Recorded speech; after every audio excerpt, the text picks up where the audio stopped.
Dios le bendiga en esta tarde. Es una bendición poder estar reunidos en el nombre del Señor. Tuvimos algunos problemas técnicos con la transmisión, por eso queremos comenzar desde el principio. Y en esta tarde la pregunta es, ¿quién es exactamente la mujer o la ramera que se menciona allí en Apocalipsis 17? Lo cual dice allí que han fornicado con todos los reyes de la tierra y que hasta los moradores se han embriagado con el vino de su fornicación. ¿Quién es exactamente esta mujer? La cual se describe ahí en el verso 4, que está vestida de púrpura, de escarlata y de adornada de oro, de piedras preciosas, de perlas, y que tiene un cáliz en la mano, y que este está lleno de abominaciones y de la inmundicia de la fornicación de la mujer. Y a su vez, que en su frente tiene un nombre escrito que es un misterio. Entendamos, es un misterio. Babilonia la grande, la madre de las rameras y de las abominaciones de la tierra. Vi a la mujer ebria de la sangre de los santos y de la sangre de los mártires de Jesús. Y cuando Juan la ve, fíjese, queda asombrado con gran asombro. El misterio se revela a continuación, pero obviamente hay una descripción de quién es ella. Dice que ella tiene 7 cabezas y también tiene 10 cuernos. Dice que la bestia que él ve, que era y no es, y está para subir del abismo e ir a la perdición.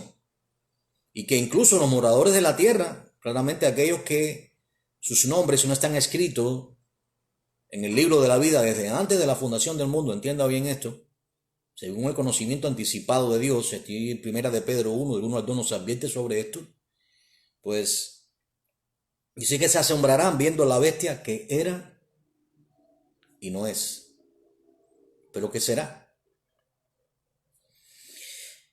Y para la mente que tenga sabiduría, las 7 cabezas que se describen son 7 montes, sobre los cuales se sienta la mujer. Y son 7 reyes, en 5 de ellos han caído, uno es y el otro aún no ha venido, y cuando venga es necesario que dure breve tiempo. Ahora, para poder ir a fondo, y porque yo sé que la interpretación más común es que esto se refiere al Vaticano, basado en primer lugar en sí, algunas de las prácticas del Vaticano. eh, Sabemos que en las misas los curas levantan su cáliz de oro, tal y como se describe aquí, que también están adornadas de escarlata, de oro, de piedra preciosa. La vestimenta de la mujer, en este caso, recuerden, hace unos días estábamos enseñando sobre la mujer que es perseguida en el desierto, con una corona de 2 estrellas, eh, vestida del sol y con la luna debajo de sus pies, y habíamos explicado que se trata de Israel siendo perseguida en el desierto y guardada por Dios durante 42 meses, hasta que el Señor regresa al final de los tiempos y estando sitiada Jerusalén, pues el Señor pues destruye a los ejércitos y Él viene a ser el rey de toda la tierra, tal y como les enseñábamos ahí en Ezequiel, en Zacarías capítulo 14. Ahora hablamos de esta mujer que es diferente. Recuerden, la mujer tenía una vestimenta completamente diferente. Estaba vestida del sol, eh, tenía una corona de 2 estrellas, las 12 tribus de Israel, y la luna debajo de sus pies. Eso es el sueño que tuvo José. En ese caso, pues vemos que las 11 estrellas eran sus hermanos, él obviamente era la número 12. Y ahora, pues vamos a poner esto en comparación con esta mujer que es completamente diferente. Esta mujer es una ramera, esta mujer es una prostituta. Y la prostitución, obviamente, está conectada con que ella ha fornicado con todos los reyes de la tierra. Y obviamente su doctrina es una doctrina prostituida, porque aquí hablamos de una mujer, pero se presenta como una mujer y se presenta como que ella reina. Fíjate bien. Así que, y a la vez se presenta como una ciudad también. Pero, ¿a qué? ¿Quién es exactamente Babilonia? ¿Es Roma, Vaticano, basada en que está construida sobre 7 colinas? Eh, bueno, sería como decir que los Estados Unidos de América está compuesto por Florida, California y Nueva York. Y estaríamos excluyendo todos los demás estados. Bueno, en parte, Roma Vaticana está descrita aquí, pero ella es sencillamente una parte importante dentro de esto por los tiempos que está viviendo. Recuérdese que Roma vino a tomar lugar luego que Constantino permitió cierta libertad religiosa, cuando él vio aquella imagen, y Constantino que adoraba al dios Sol, pero permitió cierta libertad religiosa, y a partir de ahí, luego con Gregorio IX, creo que fue, pues que se permitió, Roma reclamó primacía sobre las demás congregaciones, porque después de la muerte de los apóstoles, las iglesias fueron gobernadas por obispos, obispos que no son sacerdotes, no. El obispo está descrito ahí en primera de Timoteo 3, tenían que ser marido de una sola mujer, o sea, tenían que ser casados. Y también era parte de los requisitos, primera de Timoteo 3, ahí están descritos, y también tenían que gobernar su casa, y obviamente se habla de hijos. Eso se suponía que los obispos, que son los que estaban regiendo las congregaciones, debían ser casados y tener hijos. Pero sin embargo, bueno, Roma después con este obispo, existían diferentes obispos, el obispo de León, el obispo de Alejandría. Eso era el diseño. Roma después reclamó primacía. Y de ahí ellos entonces pues inventaron esa historia del papado de Pedro y todo eso. Pero este no es el punto que vamos a tratar hoy. Sino el punto ¿es Roma católica la gran ramera? Sí y no. ¿Por qué digo sí y no? Tiene parte que ver. Imagínense una gran carrera, una carrera de maratón donde se van entregando las antorchas. Hemos llegado al final de la carrera y estamos a punto de ver a quién le entrega la última ciudad o la última, digamos, religión, a quién le entrega la antorcha, ¿no? Eso es algo así más o menos. ¿Por qué? Porque tenemos que ir al contexto de quién es Babilonia. Babilonia nace en Babel. Allí en el capítulo 11 del libro de Génesis vemos cómo los sobrevivientes del diluvio, los hijos de Noé, fueron los únicos que sobrevivieron, porque el mundo antiguo pereció negado bajo las aguas del diluvio. Por tanto, los hijos de Noé fueron Sem, Jafet y Can. Estando Noé en el lagar, quedó desnudo y su hijo Can lo vio. Y en vez de cubrirlo, como hicieron sus hermanos, más bien fue una especie de mofa, llamó a sus hermanos, y estos, Sem y Jafet, viniendo de espaldas para no ver la desnudez de su padre, lo cubrieron. Esto trajo un gran enojo de parte de Noé. Y como consecuencia, vemos lo que ocurrió. Los hombres tenían en aquel momento una sola lengua, un solo idioma con el cual se comunicaban. Todo el mundo entendía a todo el mundo. No había inglés, ni español, ni alemán, ni ningún tipo de idioma. Una sola lengua tenía toda la tierra. Ahora, a este Can, el cual es padre de Canaán, también le nace un hijo llamado Cus. Y a ese Cus le nace un hijo llamado Nimrod. Nimrod es llamado en las escrituras poderoso cazador. Y se menciona allí en el capítulo 10 del libro de Génesis, a partir del verso 9 y hasta el 11, que este Nimrod fundó Babel. Fundó también otras ciudades y también fundó luego Nínive, bueno, en este caso Asiria. Pero Babel ahora nos atañe principalmente, por un momento al menos. Babel es el lugar donde Dios confundió las lenguas. ¿Por qué? Porque aquellos hombres descendientes de de los hijos de Noé se erigieron una gran torre que llegara, ellos quisieran llegar lo más alto posible, una torre alta, cosida con ladrillo al fuego, para que el agua no se metiera. Y de esa manera ellos querían, pues, mantenerla como un punto de vigía, y era también un lugar de adoración religiosa. Dice la Biblia que Nimrod fue un cazador y que él reinó en la tierra de Sinar. Así que Nimrod tuvo una gran influencia en todo esto, y Nimrod representa el primer rey rebelde contra Dios, porque el propósito era que Dios no los pudiera dispersar por toda la faz de la tierra. Ahí en Babel, pues Dios desciende y confunde la lengua de todos aquellos hombres, y ellos comienzan entonces a entender a cierto grupo, y con ese grupo se unen y comienzan a alejarse de aquellos a los cuales no podían entender. De esa forma, Dios misericordiosamente, porque los pudo haber destruido, pero misericordiosamente hace que se dispersen por toda la faz de la tierra. Pero ahí en Babel comienza la adoración pagana, la adoración, la rebeldía, y el hombre quería ser su propio Dios. Quería decidir su camino, quería sacar a Dios, su creador, para que no tomara autoridad sobre ellos. Así que a partir de ahí vemos cómo surgen las diferentes naciones. Vemos Egipto con su adoración a los ídolos paganos. Faraón mismo se consideraba el dios Sol, Ra, Dios en la tierra. Luego el imperio asirio, luego el imperio... Bueno, así que esto nos lleva al próximo punto. ¿Quién es exactamente esta mujer? Bueno, esta mujer ha venido transitando desde Babel hacia acá. Por ejemplo, vemos a un Israel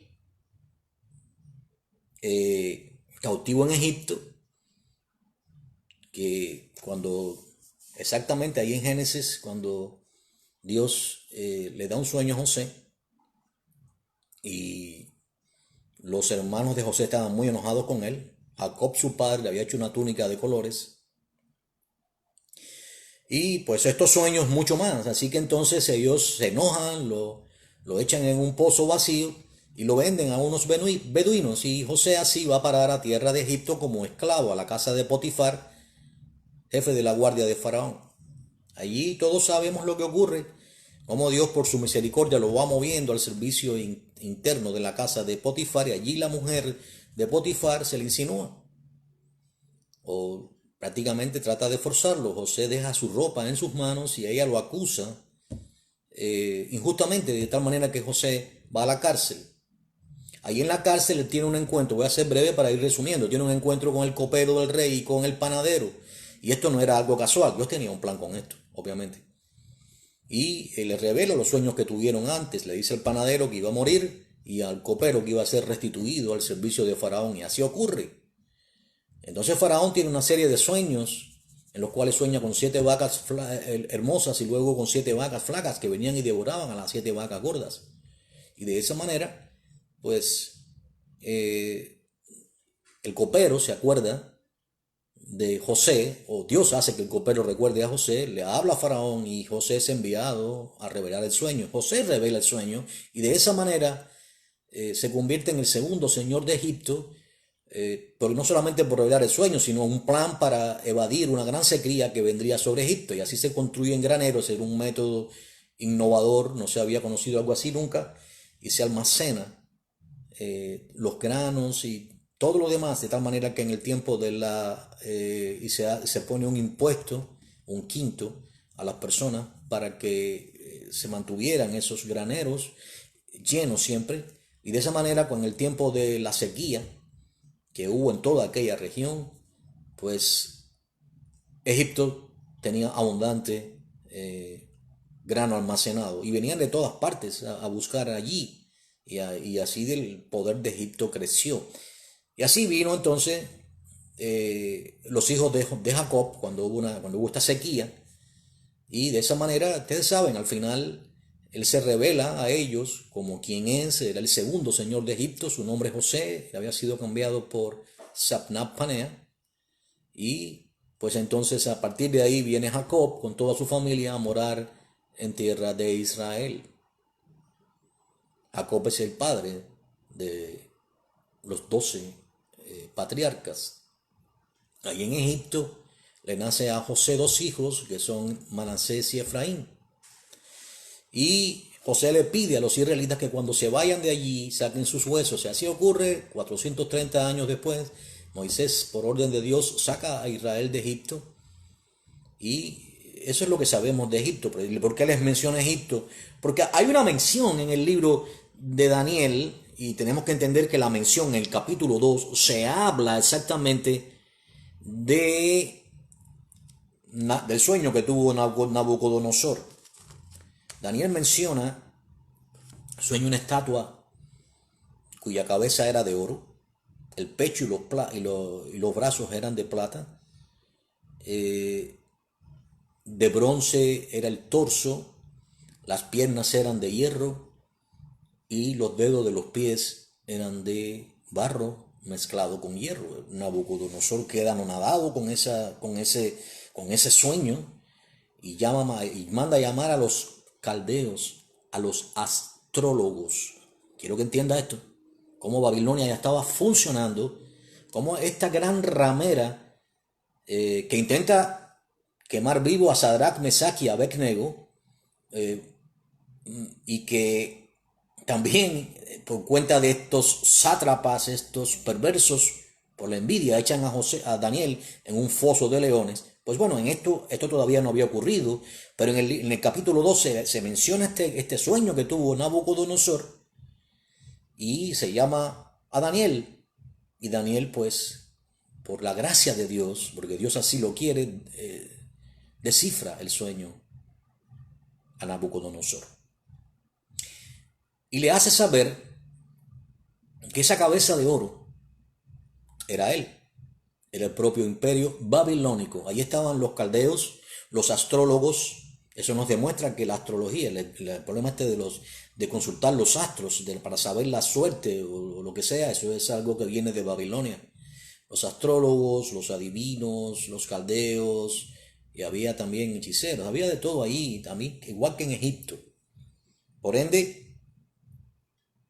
entendemos ahora cómo esta gran ramera se viene moviendo desde Babilonia. Es la falsa religión, es la religión que persigue a los profetas y los mata. Bien, bueno, ahí está Israel 70 años cautivo y Daniel comienza a mencionar al sueño a Nabucodonosor. Le dice que la cabeza de oro es él, que los brazos y el pecho de plata es un imperio que le va a suceder a él, que es el imperio medo-persa. Y que ese torso de bronce es otro imperio que va a suceder al imperio medo-persa, y que es el imperio griego-macedonio, el cual protagonizó Alejandro el Magno. Posteriormente, las piernas de hierro es el imperio romano, y los dedos de barro mezclado con hierro es un imperio que está por venir. Ahora sí podemos entender a qué se refiere, porque Babilonia ha estado transitando desde Babel y no ha dejado de funcionar, no ha dejado de fornicar con los reyes de la tierra, y ahora, al final de los tiempos, nos toca a nosotros identificar dónde está situada en este momento la ciudad, el trono, pero no quiere decir que sea la única, porque es mucho más que esto. Mire, entendiendo esto, por eso le decía que es una gran carrera donde las antorchas se las van pasando de uno a otro, ¿no? ¿Ok? Vemos la idolatría en los días de Egipto, que es el primer imperio que les mencioné. La idolatría en los días de Asiria, que es el segundo imperio. Porque ya, aunque Nabucodonosor menciona a partir de Babilonia, ya había existido Egipto como imperio y Asiria. Y ahora Babilonia, posteriormente Media y Persia, posteriormente Grecia, luego Roma y por fin entonces el imperio que está por venir, que les vamos a describir luego cuál es. Por ende, al comprender esto, ahora sí podemos ir al libro de Apocalipsis y dice La bestia que has visto, Apocalipsis capítulo 17, si tiene su Biblia, por favor, acompáñeme para que lo pueda entender por usted.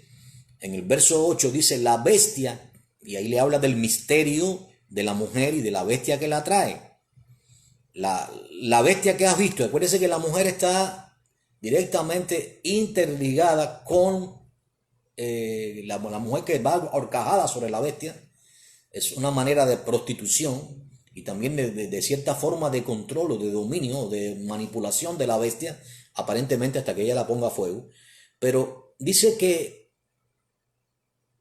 era y no es. Y dice que tiene 7 cabezas. Ahí les he mencionado las cabezas. La primera cabeza fue Egipto como imperio, que afectó a Israel y todo lo que tiene que ver con esto. La segunda es Asiria. La tercera es Babilonia.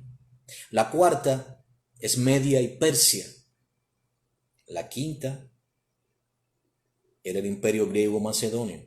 El sexto era el imperio romano, el de las piernas fuertes de hierro. Y el séptimo imperio es el imperio por venir, que es lo que están tratando de implantarnos, que es el nuevo orden mundial. Pero también tiene una Babilonia que funciona directamente conectada con ella, que es el falso profeta que está preparando el camino delante del anticristo.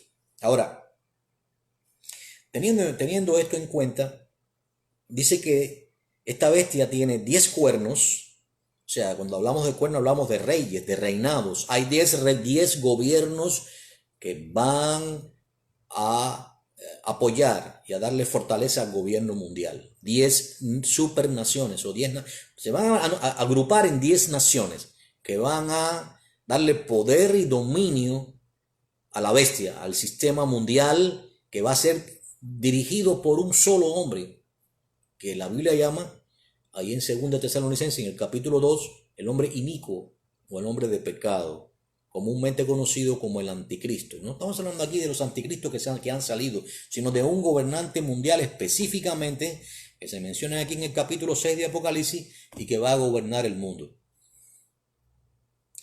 Por ende, esta Babilonia, que se presenta como la madre de todas las rameras, ha fungido desde Babel hasta nuestros días. Ha estado en Babilonia, donde estuvo Israel, pero también en Asiria. Recuerden eso. Recuerden que Israel, el reino del norte, fue llevado cautivo a Asiria y se perdió su identidad allí, en Asiria. Cuando Jehú se le dio el gobierno, después de Salomón, a partir de allí entonces, el reino del norte de Israel fue cautivo a Siria, y los asirios trajeron entonces pobladores a lo que era donde estuvo antes el reino del norte. De hecho, los samaritanos, recuerden la mujer samaritana, bueno, ellos fueron traídos de Asiria, porque eso es lo que hacían los asirios y también los babilonios. Se llevaban cautivos a ciertos pueblos y traían a las naciones donde quedaban vacías, traían a los moradores de otras naciones que también ellos se llevaban esclavizados. Es por eso que los samaritanos no eran considerados por los judíos como judíos auténticos, no lo eran simplemente personas que trajeron el reino de Asiria.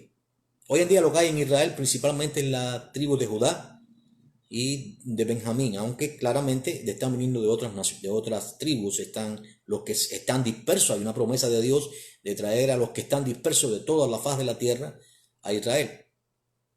Pero, ¿dónde se ve la manifestación de esta gran ramera ahora en los días finales? Ya vimos que funciona teniendo copulación con los gobiernos mundiales.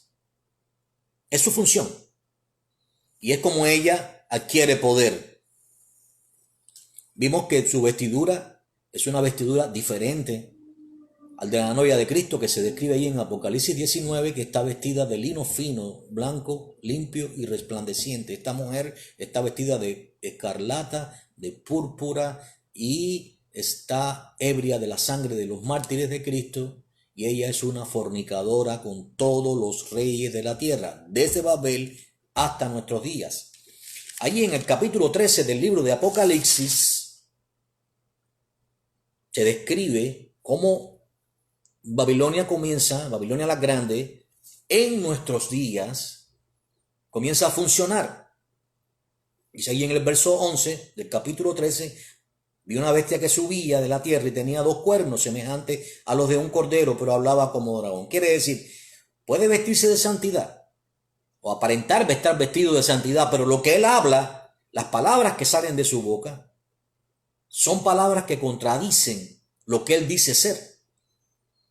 Por eso dice que, aunque tenía 2 cuernos semejantes a los de un cordero, una apariencia, pero hablaba como dragón. La palabra que él daba, la doctrina, es corrupta, es una doctrina que en realidad es Babilonia la Grande, la madre de toda la ramera. Mira, recordémonos cómo quiere ver a Babilonia funcionando. Recuerda aquella Jezabel en los días de Acab. ¿Qué ocurrió allí? Jezabel era hija de Ed-Baal, rey de los Sidonios, y fue traída por Acab como su esposa. Y ella persiguió y mató a todos los profetas de Dios. E instauró un culto a uno de los Baales, a Baal Marcadet, y a Sera, o Astoret, como quiera llamarlo.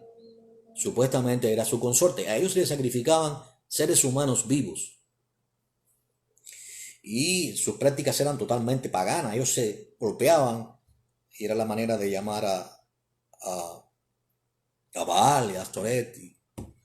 Y había en el culto de Baal, de Astoret, había las sacerdotisas de Astoret tenían relaciones sexuales allí con hombres en el propio culto pagano Astoret. Esto era parte de lo que era Babilonia, la madre de todas las rameras, gobernando en concubinato con el rey Acab. Recuerden a Nabot, como Acab desea la heredad de Nabot. Y Nabot no quiere venderla porque es la heredad de sus padres. ¿Y qué hace Jezabel? Ordena presentar testigos falsos para que acusen a Nabot y a Nabot lo matan. Y entonces Acab toma posesión de la heredad de Nabot. Es decir, ese es el funcionar de Babilonia en concubinato con la autoridad. Y es exactamente lo que vemos aquí ahora. Está la primera bestia que ha emergido en Apocalipsis 13, emerge del mar, tenía 7 cabezas, ya les mencioné las cabezas, por eso es un error pensar que Babilonia o los 7 montes representan montes físicos. Sí, es cierto que Roma estaba fundada sobre 7 colinas, es cierto.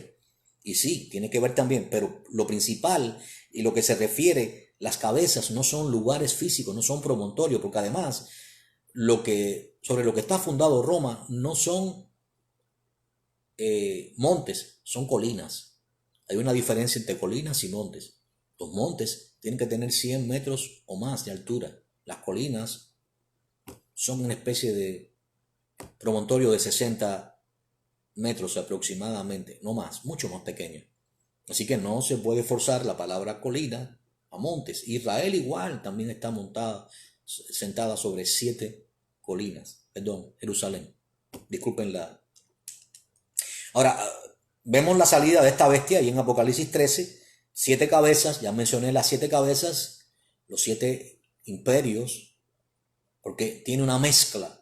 Este sistema mundial tiene una mezcla de la fortaleza de Babilonia, de la brutalidad de Asiria, de la tenacidad de Media y de Persia, de la valentía y rapidez o de la agilidad de Roma, de Grecia. Ya saben que el imperio griego, macedonio, fue así, se extendió rapidísimo, por eso se le compara con un leopardo. Tiene la fortaleza del imperio romano, extremadamente fuerte, como dientes de hierro.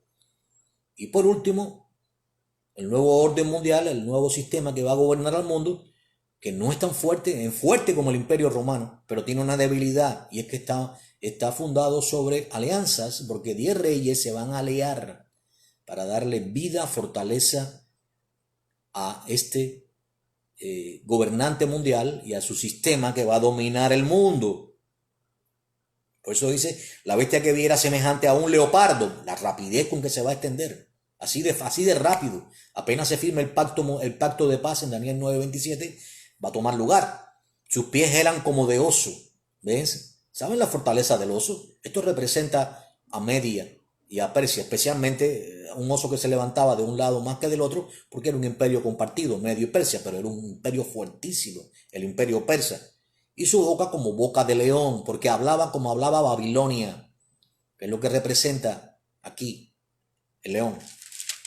Y fíjese bien, el dragón, Satanás, es quien le da el poder y la grande autoridad a este gobernante y a su imperio para reinar por 7 años.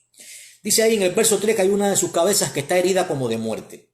Recuerden, Juan ve el imperio romano morir en la visión y luego lo ve renacer otra vez. No es que van a matar al anticristo y que va a resucitar o que va a quedar herido. No es nada de eso. Es simplemente que ese imperio que había desaparecido, o que desaparece totalmente, llegó a desaparecer totalmente en Constantinopla. Primero fue Roma Occidental y después Roma Oriental. Ahora de pronto lo veo otra vez renacer. Por eso es que dice, vi una de sus cabezas. Recuerden que una de las cabezas era esta Roma, es una de las cabezas de los 7 imperios. Estaba herida de muerte, pero ahora la ve revivirse, la ve sana. Porque es una extensión. Recuerden, las piernas de hierro, ahora los pies son de hierro, los dedos de los pies son 10 dedos, 10 reyes, mezclado de hierro, que era parte del material que se usó para describir a Roma, con barro, porque significa que aunque es fuerte, a su vez también es frágil, basado en las alianzas. Así que entendiendo esto ahora, esta bestia, que volvemos ahí al verso 11, se alía y trabaja mancomunadamente con la bestia anticristo, que a su vez es también otra bestia en cuanto al sistema de gobierno, un sistema mundial de dominación. Ahora, esta bestia que sube de la tierra, dice que ejerce toda autoridad de la primera bestia en presencia de ella. O sea, a ella se le va a dar autoridad. Ahora, ¿creemos que es el Vaticano como si? No, este falso profeta, y entendamos esto, por primera vez en la historia tenemos un cura jesuita, un papa jesuita, reinando sobre el trono de Roma. Esto es una gran señal. Los jesuitas fueron fundados por Ignacio de Loyola y siempre fue el brazo armado del Vaticano. El juramento jesuita incluye la daga, el veneno o la persuasión. Hay otros puntos más. Y ellos fueron proscritos de Inglaterra, fueron proscritos de Francia y nunca en la historia vaticana se había sentado nunca un papa jesuita. Al salir el papa jesuita es una señal clara, y más reinando en vida de otro papa que es Benedicto. Hay 2 papas reinando. Normalmente un papa se elige cuando el otro muere. Ahora hay 2 papas reinando y uno de ellos jesuita, de la compañía de Ignacio de Loyola, el brazo armado del Vaticano. Así que ahora él va a establecer, como dice ahí, va a engañar a los moradores de la tierra, haciendo señal en presencia, hará una imagen, esto no es nada extraño para Roma, una imagen, pero una imagen con tecnología, con una tecnología que va a haber un despliegue increíble, pues va a ser matar a todo aquel que no la adore. No quiero hablar, pero hay mucha tecnología que se está poniendo por doquier. No quiero mencionar para que no nos censuren el video, pero hay tecnología que se está colocando por doquier y que va a tener un gran control sobre las personas y que está causando graves problemas en este momento. Va a ser parte de la tecnología que se va a usar. No quiero mencionar el nombre para tratar de que el video sobreviva. Verdaderamente hay censura en estos días. Ahora, la bestia inclusive llega a adquirir aliento y ordenar a matar a todo aquel que no la adore. Y este falso profeta que está creando esta religión mundial ecuménica, es una religión que va a darle bienvenida a los musulmanes, es una religión que le va a dar bienvenida a los hinduistas, a los budistas, a los taoístas, a los hechiceros, a los brujos, a todo tipo de religión, con tal de que se sometan al dominio, o que reconozcan o que busquen en común el amor. Ese es el punto, un falso amor, porque nuestro Dios es amor, pero también es fuego consumidor. Un Dios de amor sin justicia no es Dios, es un Dios limitado. La prueba está en Sodoma y Gomorra, la prueba está en cómo Dios ha hecho justicia y lo hará. Existe un infierno real y allí van a ser echados todos aquellos que se impongan la marca de la bestia y la hiena de fuego, específicamente el lago de fuego y azufre. Es real, Dios es fuego consumidor, es muy claro. Pero ahí se va a predicar un falso amor y aquí se le da bienvenida no solamente a todos estos religiosos, sino también a los homosexuales. Hay homosexuales que se llaman cristianos, aunque usted no lo crea, y también se van a incluir en esto. Y hay otros también pederastas que también va a ser tolerado. Mire bien, todo esto es la religión ecuménica, esto es la cúspide final de la gran ramera. Ahí entonces adquiere toda la característica y su máximo esplendor. ¿Ok? Y ahí entonces, con ese gran dominio, porque va a ser seguida por millones y millones, va a ser que se les imponga en la mano derecha o en la frente una marca a todos aquellos que vivan en la tierra en aquellos días para poder comprar y vender. Dice que ese es el número 666 y sin el cual nadie va a poder comprar ni vender. Así que, volviendo otra vez al capítulo 17, para no extendernos tantos, vemos después como esta bestia y los reyes que están con ella van a poner a fuego a esta bestia, a esta Babilonia, a esta ramera desvergonzada que fornica con todos los reyes de la tierra, inmoral, ebria de la sangre de los mártires de Cristo. Dice que Dios ha puesto en su corazón el ejecutar lo que Él quiere. Dice ahí en el verso 16, el capítulo 17, que la van a quemar con fuego y va a arder. Porque los propios reyes, a pesar de que la van a utilizar en un momento dado, porque Dios así lo va a poner en sus corazones, la van a quemar. Así que entendiendo ahora lo que hemos enseñado sobre cuál es la mujer de Apocalipsis 12, es Israel, va a ser perseguida en el desierto, pero esta mujer es la gran ramera, también una protagonista importante. Y lo otro que vemos es cómo se opone y cuán diferente es la novia de Cristo, la que será su esposa, vestida de lino fino, blanco y resplandeciente. Apocalipsis 19, capítulo 7 al 9. Así que hay una sola cosa que queremos hacer y es instar a tal lo que está escrito aquí en el capítulo 4. Es Dios alertándonos y Él dice, salid de ella, pueblo mío. Salid de ella para que no seáis parte de sus pecados, ni recibáis parte de sus plagas. Si usted está entre ellos, también usted va a recibir las consecuencias. ¿Y sabe por qué? Porque Dios se ha acordado de sus maldades y sus maldades han llegado al colmo. Por eso Dios, por cuanto ella dice, yo estoy sentada como reina y no soy viuda y no veré llanto, pero en un solo día, porque así Dios lo ha decidido, vendrán sobre ella plaga, muerte, llanto, hambre y será quemada a fuego. Tal vez le parece fuerte lo que le digo, pero es lo que dice la palabra de Dios. Nunca fue para agradar, a la carne. La palabra de Dios es medicina a su alma, es refrigerio a sus huesos.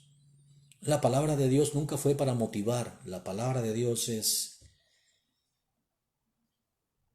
imprescindible. A través de ella fuimos hechos y hoy nos alerta. Otra vez, salga de medio de ella. Huya tan pronto pueda, porque en un día vendrán todas sus plagas, tal y como Dios lo ha prometido, y será puesta a fuego. Que la paz del Señor sea con cada uno. Dios les bendiga. Gracias por acompañarnos en esta tarde. Amén y amén.